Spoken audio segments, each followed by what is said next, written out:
अस्सलामुअलैकुम। मतबा हज़रत आयशा रज़ी अल्लाह ताला अन्हा ने रसूलुल्लाह सल्लल्लाहु अलैहि वसल्लम को 11 औरतों का किस्सा सुनाया। आप फरमाती है कि एक मतबा 11 सहेलियों ने आपस में ये मुआहदा और इकरार किया कि वो अपने अपने खामदों के कोई बात ना छुपाएंगी और पूरा पूरा हाल सच सच बयान करेंगी। उन 11 औरतों के नाम सही रिवायात से साबित नहीं, अगरचे बाज़ रिवायात में बाज़ का नाम आया है, फिर उनके नामों में बहुत इख्तलाफ है, इसलिए नाम हज़फ कर दिए गए। ये औरतें यमनी या हिजाजी थी। उनके खामन दूसरी जगहों पर अपनी अपनी जरूरत से गए हुए थे। ये खाली थी तो दिल बहलाने के लिए बैठ गई और बातें शुरू हो गई। हर एक औरत ने अपने अपने शोहर का हाल बयान कर दिया। पहली औरत ने कहा, मेरा खामन नकारा दुबले ऊंट के गोश्त की तरह है, एक दुश्वार गुजार पहाड़ की चोटी पर रखा हुआ। ना पहाड़ का रास्ता आसान है जिसकी वजह से वहां चढ़ना मुमकिन है हो, और ना ही वो गोश्त ऐसा उम्दा है कि तकलीफ उठा कर लाया जाए। यानी उस औरत का खामद बेकार आदमी है, उसमें कोई खूबी नहीं है। बराए नाम किसी काम का खूबी तो बदखुलक और मतकब्बर इतना है कि उस तक रसाई मुश्किल है। ना मिलती बन पड़े ना छोड़े बन पड़े। दूसरी औरत बोली, मैं अपने खामद का हाल नहीं बता सकते। मैं डरती हूँ कि अगर उसकी अयूब बयान करने शुरू करो तो पूरे ना बता सकूंगी, क्योंकि अगर बताऊं तो ज़ाहिरी और बातिनी सब अयूब बयान करूं। यानी दूसरी औरत ने अपने शोहर को सरापाई ऐब करार देते हुए अजमालन उसके ऐब बयान कर दिए, तफसीर से माजरत कर ली। तीसरी औरत बोली, मेरा खामद लंबा है, यानी अहमक बेवकूफ है। अगर मैं किसी बात पर बोल पड़ूं तो फौरन तलाक और अगर चुप रहूं तो लटकी रहूं। यानी जबान से कोई जरूरत बयान करो तो तलाक का खदशा है, और अगर खामोश रहूं तो उसको मेरी परवाह नहीं होती। ना शोहर वालियों में शमात, ना बेशोहर वालियों में कि कोई दूसरी जगह तलाश करूं। चौथी औरत गोया हुई, मेरा खामद तहामा की रात की तरह है, यानी मौत दिल मसाज है, ना गर्म है ना ठंडा। उसे किसी किस्म का खौफ है ना मलाल। गोया उस औरत ने अपने शोहर की तारीफ की है कि उसका शोहर म्याना रवि और इतदाल के रास्ते पर चलने वाला है, ना ज्यादा चापलूसी करता है और ना ही बिजार रहता है।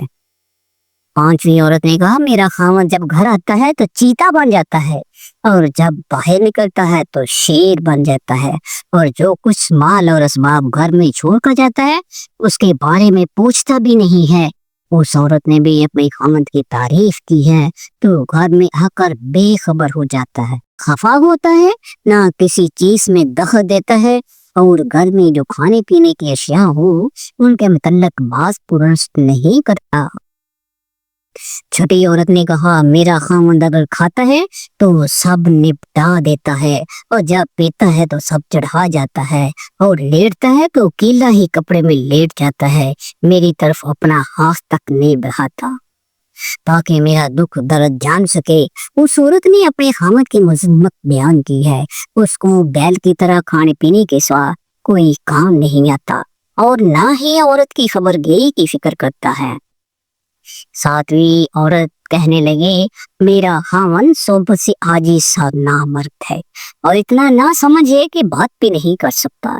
हर बीमारी उसमें मौजूद है, और जालिम भी ऐसा है कि मेरा सर फोड़ दे या जिस्म जख्मी कर दे या दोनों ही कर गुजरे। उस औरत ने भी अपनी खामन की मजम्मत बयान की है कि वो हक की ज़ौजियत अदा करने से कासिर है। बात करें तो गाली दे, मजाक करें तो सर फोड़ दे, ना तो आजाद तोड़ डाले या सब जुल्म ही का डाले।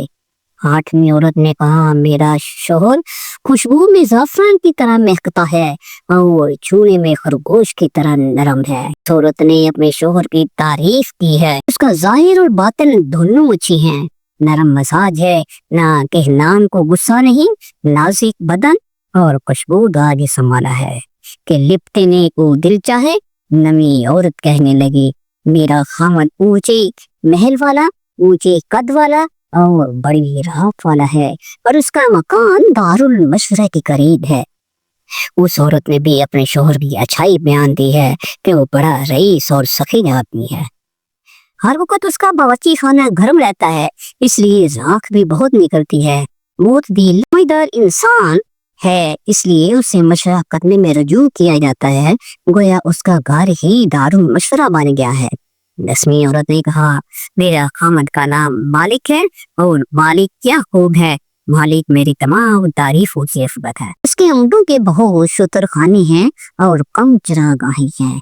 जब ऊँट बाजे की आवाज सुनते हैं वो अपने ज़िबा होने का यकीन कर लेते हैं। उस औरत के कलाम का माँ हसरत यह है कि उसका खामद नहायत सखी है।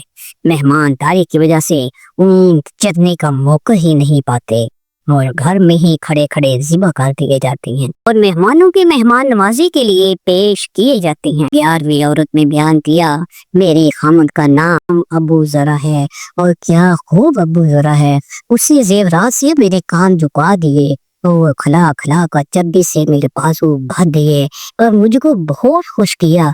चुनाचे मेरी जान बहुत मशहूर और पूरी मसरत है। उसने मुझे भेड़ बकरी वालों में पाया जो पहाड़ के किनारे रहते थे और तंगी से गुजर बसर करते थे। सो उसने मुझे घोड़े, ऊंट, खेत और खुरमन का मालिक बना दिया, यानी जलीलो मुफ्ताज थी।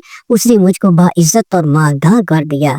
उस पर मजीद खुशखुल्की ये है कि मैं उससे बात करती हूँ तो वो मुझको बुरा नहीं कहता, सोती हूँ तो सुबह कर देती हूँ, यानी कुछ काम करना नहीं पड़ता, हूँ तो सैराग हो जाती हूँ। ये हमारी हालत थी। मजे से दिन गुजर रहे थे कि एक रोज सुबह के वक्त जब दूध के बर्तन बुलोई जा रहे थे, अबू जरा घर से निकला तो रास्ते में वो एक औरत से मिला जिसके हाथ चीते जैसे 2 बच्चे थे जो उसके गोद में 2 अनारों से खेल रहे थे।